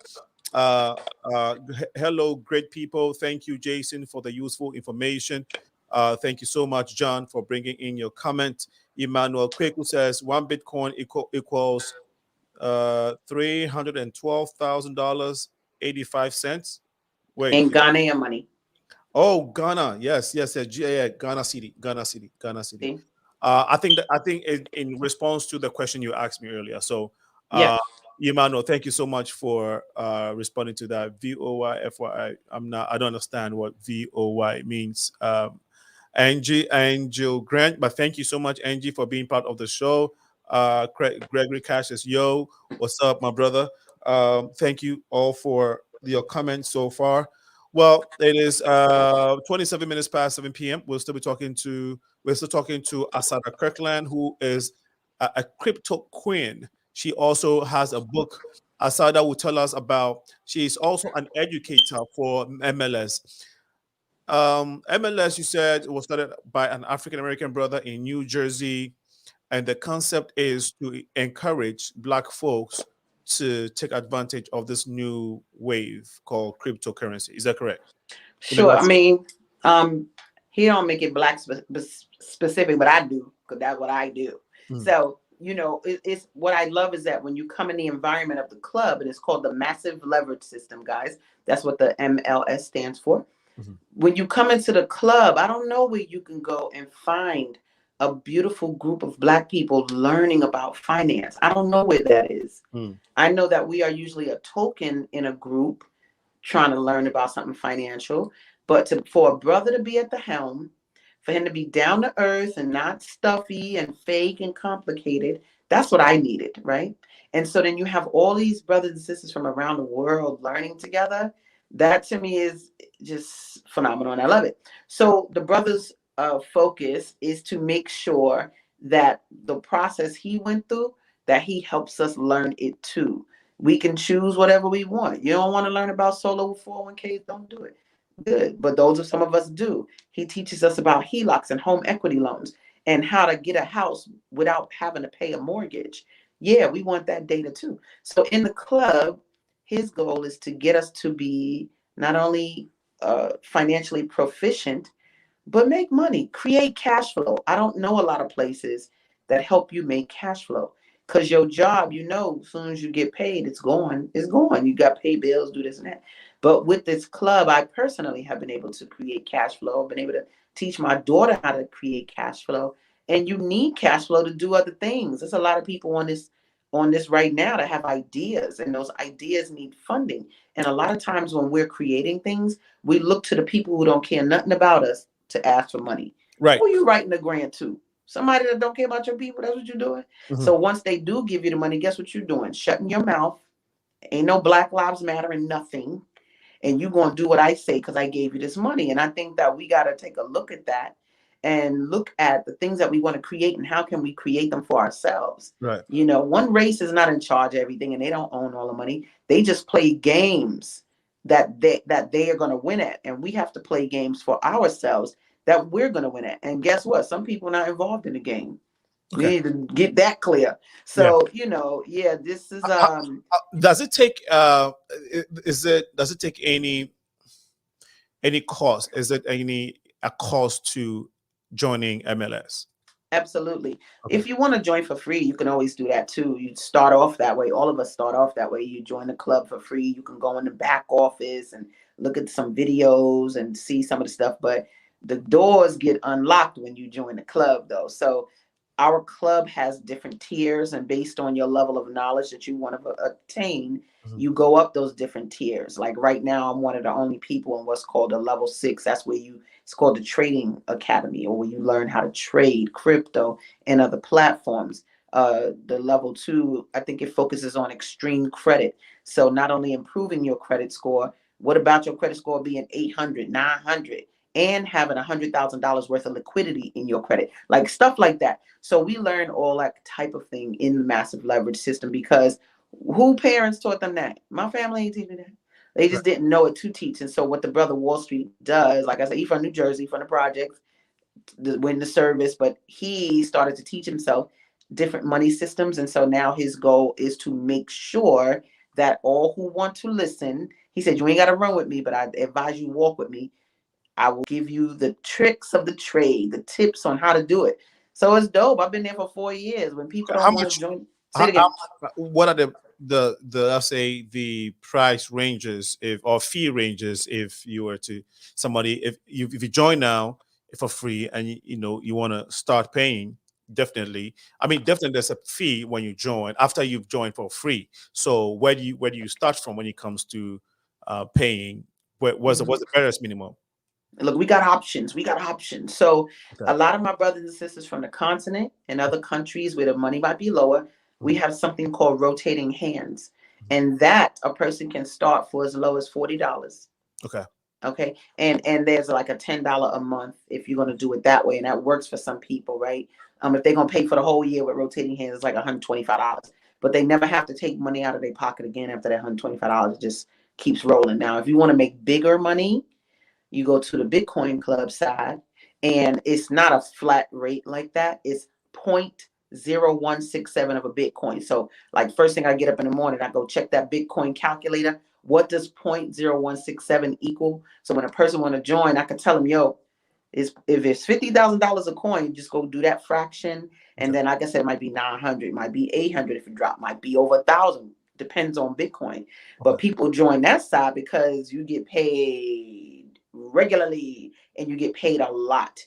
And so we have a little bit of something for everybody. But I say some people have money, like they have like $1,000, $5,000 that they want to quote unquote invest, but they don't know what to do with it because they don't understand. Like this brother right here with the Jay talking about all this stuff with the stock, he's smart, right? I don't know all that yet. I don't know that. But with the club, I am taught that by the brother. Like he has Monday night State of the Unions where he teaches us about candle bars and trading and all these different things that I never knew before. And he teaches us about these different financial platforms. And so joining a club made sense to me because I needed that type of instruction. So that is what I recommend to people who don't have a lot of time to sit and really learn it. You could learn it in a way where it is broken down for us. And like I said, I've been here 4 or 5 years. So I can sit here and sound like I might know a little something because I have learned a little something, in this club. Good. Jason, is there any comment that you wanted to add to what you said? I'm still very big on the African community, catching up to this wave and literally taking steps. People ask questions all the time. And so I don't know if you had any comment to add to what ASADAH was saying. If not, and I know you already mentioned how we can start doing these things.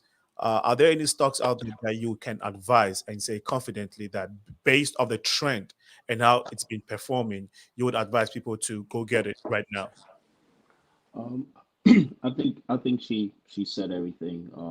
One, a lot of us black folks or Africans, we don't like to share information. And two, even when you share that information, people tend not to listen until everybody's talking about it. I remember, I keep telling all my friends about cryptocurrency stocks way 2005 all the way down.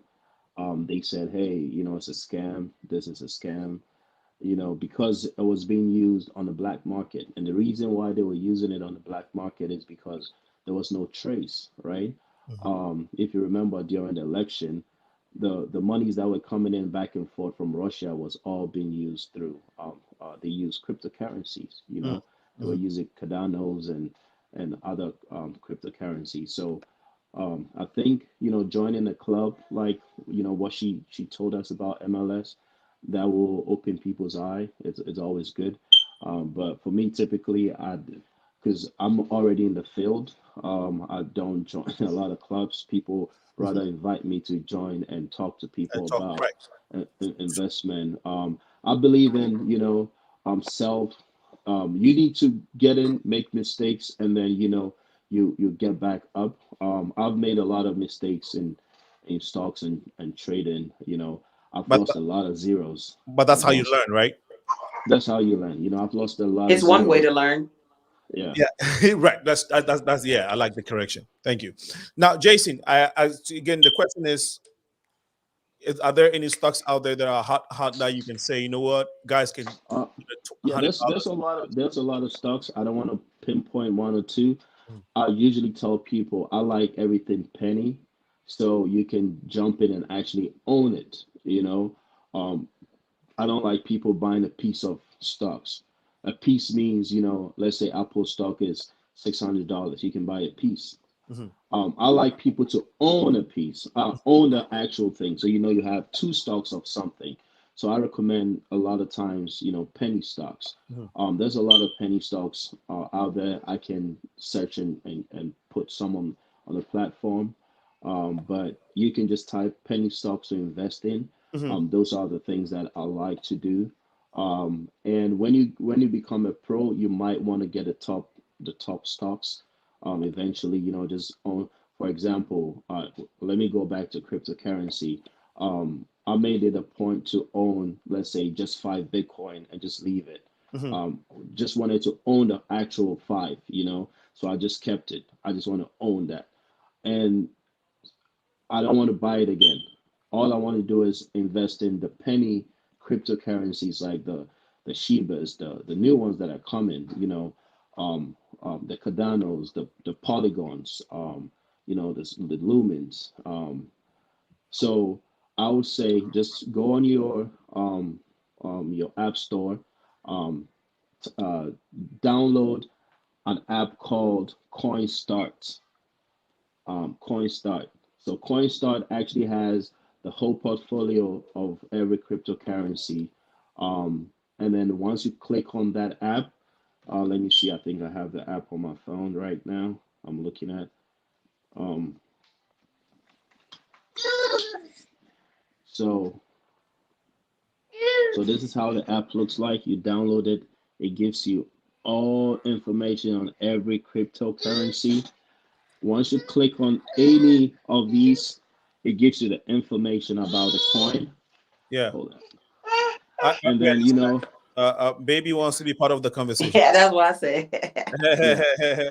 And I then, know, I know Daddy is teaching her invest, crypto and all of that. I know you were teaching her right away. Shame on her. right. So, and then when it comes to stocks as well, Yeah. the same thing. I'll send some things. If she wants to say hi to us, bring her on. Let us say hi to her. Let's see her. Where is she? Is it here or here?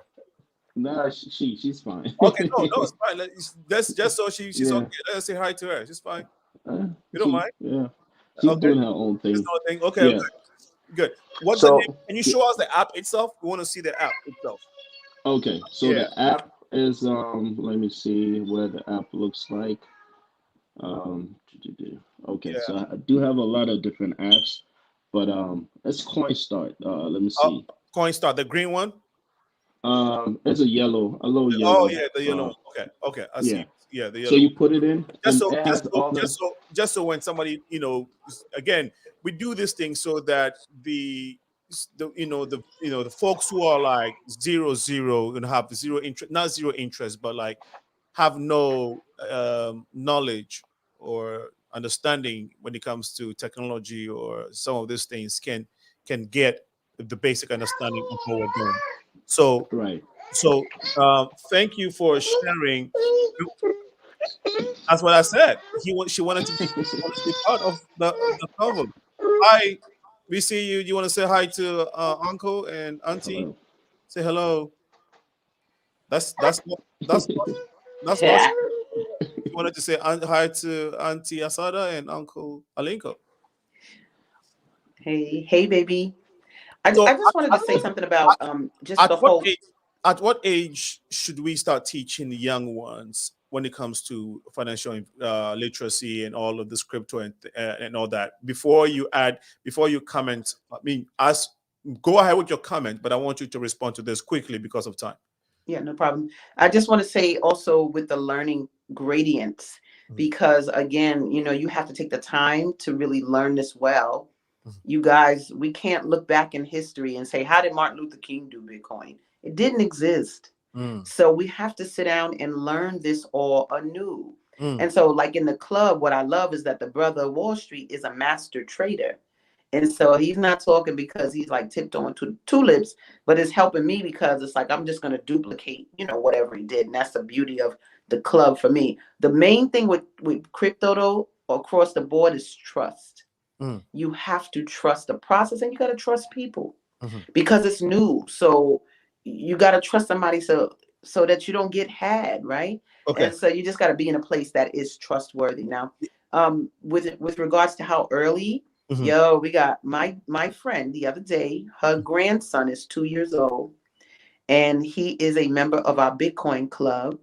She probably started his wallet with $250 or something like that.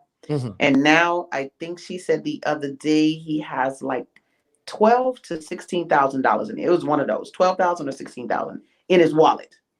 Okay. That baby ain't been in this club for a whole year. So I'm just saying, the mama wanted to say, can I get some of that? She's like, nope, this is my grandson money. So she made a little post on Facebook that said, grandmas used to get their babies bonds, but now today grandmas get their babies Bitcoin. Right. And that's how we roll. That's beautiful. ASADAH, let's talk about your book. We have discussed everything. You have this beautiful book up. Again, we have a few minutes to go, but what inspired you to write this book? So interestingly enough, people usually call me the crypto queen. That was a name given to me. Now I ain't have it myself. But when the people give you a name, then you got to live up to it, right? So they was calling me the crypto queen. Then somebody called me the Harriet Tubman of crypto. I was like, oh, that's dope. Okay, I got to really rock out with that one. She made 300 trips freeing slaves from the south to the north. They said, no, you can't do 300 people. You got to do 3,000. I said, okay, cool.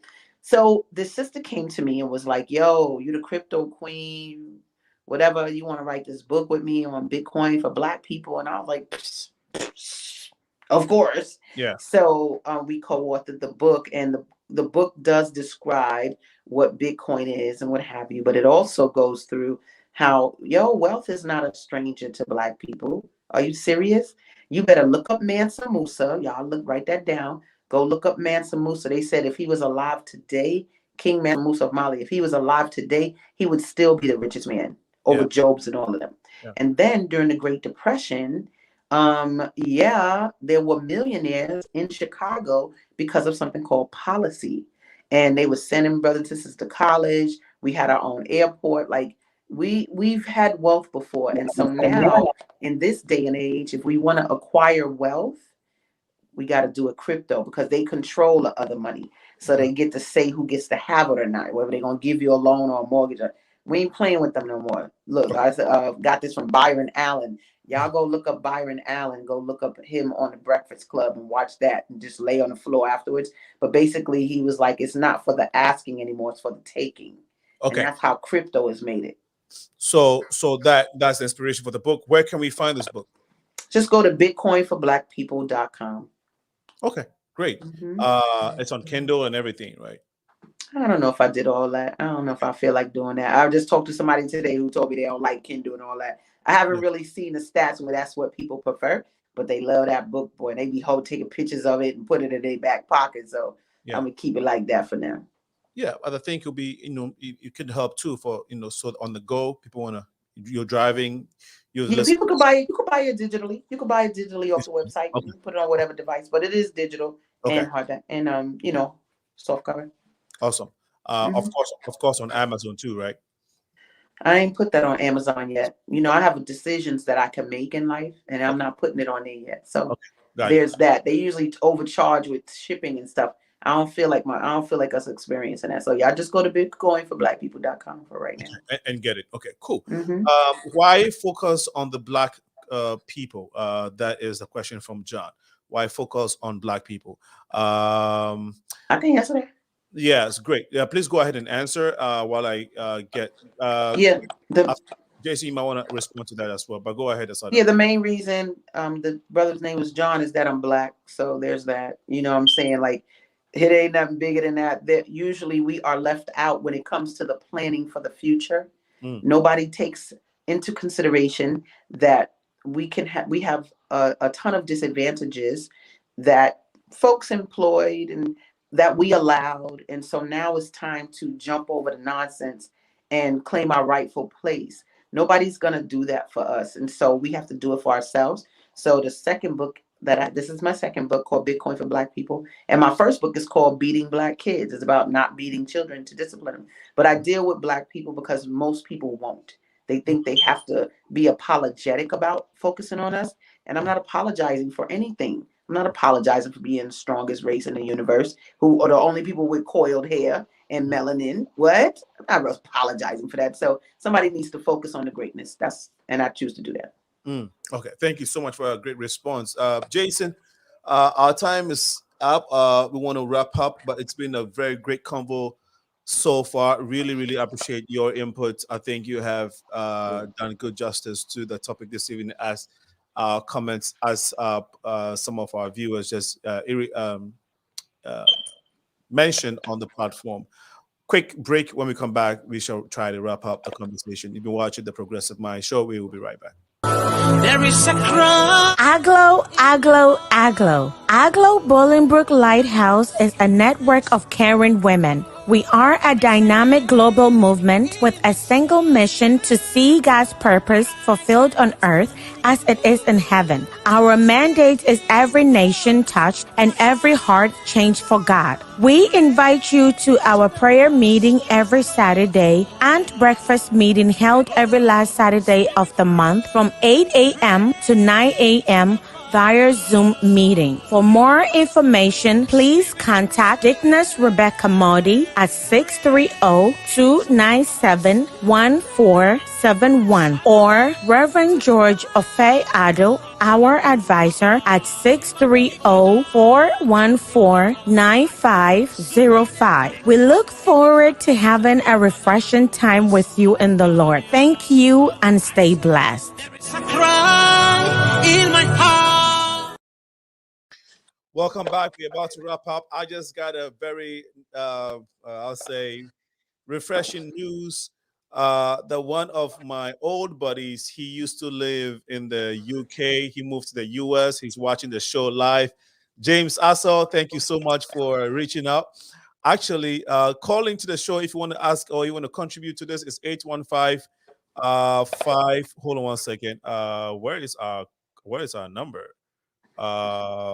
Okay, I would have to find our call number. Just bear with me. I would have to find the call number. Bear with me. But the show has been interesting so far. If you want to ring in, just go ahead and do so. Yes, we have our call number. It's 815-277-5047. 815-277-5047. Please go ahead and share your comment or share your experience. Again, we just want to encourage each other and drive this education, this financial investment, financial literacy education, more so into our community. Looks like we may have a call, but I can't. This is the Progressive Minds. May I know? Okay, I think I can't. Okay, so Brother Jason, we have to come to a conclusion of tonight's episode. Please give us your closing remarks. We'll definitely have to come back and do this again. This has been a wonderful time for me in particular, and I know that folks have learned a lot too. But so go ahead and give us your closing remarks. So I would like to say thank you for giving us the platform to share the knowledge with other people. And secondly, there's a lot out there. We don't have all the information. We don't have all the answers because, trust me, the financial market is very big. The crypto digital environment space is so huge. There's always something new coming out. So you might start today and might know more than we do know now. That is the thing. So just take this opportunity, start researching, learning about it, be your own master. There's a lot of information on YouTube, on Google. Start by downloading some of the basic apps. If you want to invest in stocks, download Robinhood for start. If you want to invest in crypto, you can download from start. I think there's Coinbase, there's other places, and then once you learn, you put in $5, you start getting comfortable, then you can move to the next step of trying to move things into your wallets and doing all these other cool stuff. But there's a lot of information. You're not left out. We are all kind of new into this. It's a whole new world, and this is going to be the future. So awesome. Thank you. How can people reach out to you, and how? Yeah, I'll share that information with you. Okay, Jason is a very private person. He likes to help though. So reach out to the Progressive Minds, info.progressiveminds@gmail.com is my email. If you want to call personally, 815 my phone number. How do I forget? 815-409-9123. It's my personal number. 815-409-9123. I'll talk to him and say, hey, this brother wants have a number, and then we can connect you to him, or he can refer you to somebody else. ASADAH, go ahead and give us your contact information. How people can reach out to you. But how effective are airdrops? Anybody wants to respond to this real quick? No, I don't even know what you're talking about. Okay, Jason. So airdrops are very, effective. Like she was saying, she mentioned about the wallets, right? So some of these cryptocurrencies that we have, when you hold, they give incentives out. So they do airdrops of if you hold. So let's say you are holding Cardano, which is let's say a new coin. They do airdrops, you get it. So if you hold like 10,000 of Cardano, they do airdrops, you can get maybe a 0.1%. So are they your effective? wallet. Very, yeah. Okay. Great. So cool. I hope that answers your question. This is from Akuvi D. Awesome. Thank you so much, Akuvi, for joining us. Last comment from Emmanuel. Can we create a coin for the Black community? And if so, what name would it be? I'm trying to create one. Okay. Emmanuel is on top of the game. I think that he should look into, because that R&B artist Akon is coming out with the A coin. He was given 2,000 acres of land by the president of Senegal to create a city specifically that runs on that cryptocurrency. So that's one. We could all already out. Exactly. So we could rock with that, right? Okay.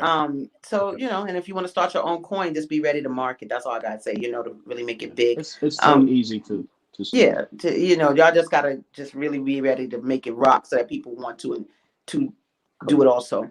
I guess I just want to say to everyone, get out your own way. Get out your own way.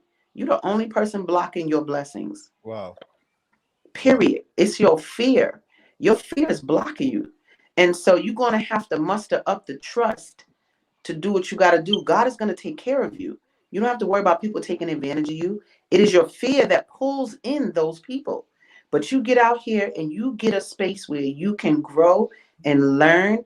The massive leverage system, that's a family. So I don't even tell everybody about it because I don't feel like everybody being in there. But the point is, those of us that believe in ourselves first, and then we found a group of people who believe in each other, we are learning about finances to create the legacies we need to leave for our children. So only come up in here if you're about that life. Got it. About that trust life. Got it. That love life. How can people get help? I mean, reach out to you, ASADAH. Yeah, my number is 646. That's that New York number, 646-359-6605. 646-359-6605. And if you want to contact me, sure, I guess you can go to us. I ain't gonna give you that one because you'll be missing the essence and stuff. Just go to Bitcoin for Black people at Gmail. And that's a number 4, Bitcoin for number 4, Black people at Gmail. Awesome. We have another shout out from Akuvi D. You are right, sister. Fear, fear, fear. I think that's one of the things. And I think that, after hearing this, let's keep the conversation going. I think I missed this comment from John, he says, black and proud, black and proud. Awesome. And she says, watching from New York. Okay, Akuvi, thank you so much. So before we go, wanted to remind our audience that the exchange ceremony is coming on in November, no, in February 2022. It's going to be the 5th of February 2022. Mark your calendars. It's going to be at Rainbow Push. For those of you who do not know what the exchange ceremony is basically bringing the African diaspora together to celebrate our culture, our humanity, and also embracing the strength of our culture. Okay, it's going to be Africans, Caribbeans, African Americans, Latinx, Central America. We're going to have cultural performances. We're going to go through this process that would help our healing so that we can forge together ahead as one people. And these are things we need to do to break the barriers that have existed among us for so many years. So watch out the space for more information on the exchange ceremony. Again, coming live. We are glad and very excited to be co-sponsored by the Rainbow Push Coalition, and so it's going to be really, really wonderful. A special honor is going to be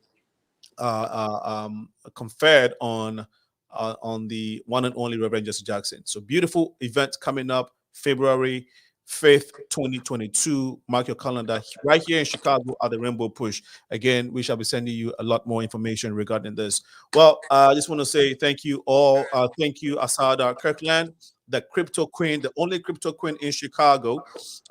Jason J. Baba, he is into IT, of course, finance and crypto.